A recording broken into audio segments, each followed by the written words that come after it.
J.D. Vance and Tim Walz have participated in the one and only vice presidential debate of the 2024 campaign.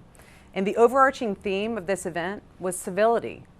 The two candidates for vice president go after each other frequently on the campaign trail, but when they met face to face on a debate stage in New York City, the tone was collegial and civil. Well, I've enjoyed tonight's debate, and I think there was a lot of commonality here. And I'm sympathetic to misspeaking on things, and I think I might have with the senator. Me too, man. There's one. And the tone and tenor of this debate was particularly unusual when we think about how raucous and antagonistic this campaign and ones in recent memory have been.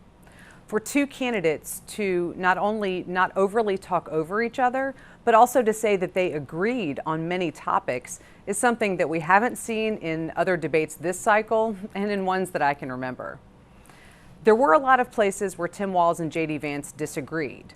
Policies when it comes to immigration across the U.S. and Mexico border, how to deal with the economy, and issues related to abortion. Those are policy positions that they're not on the same side on. But even when they have those disagreements, for the candidates to say that there were pieces of their opponents' positions with which they could agree, that's something that we haven't seen a lot before in this campaign cycle.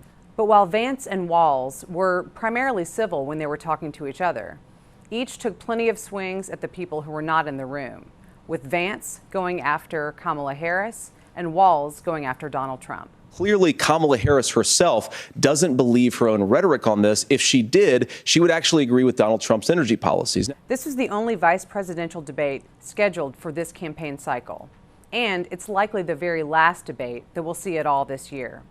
Voting is already underway in some places, and the general election takes place in just over a month.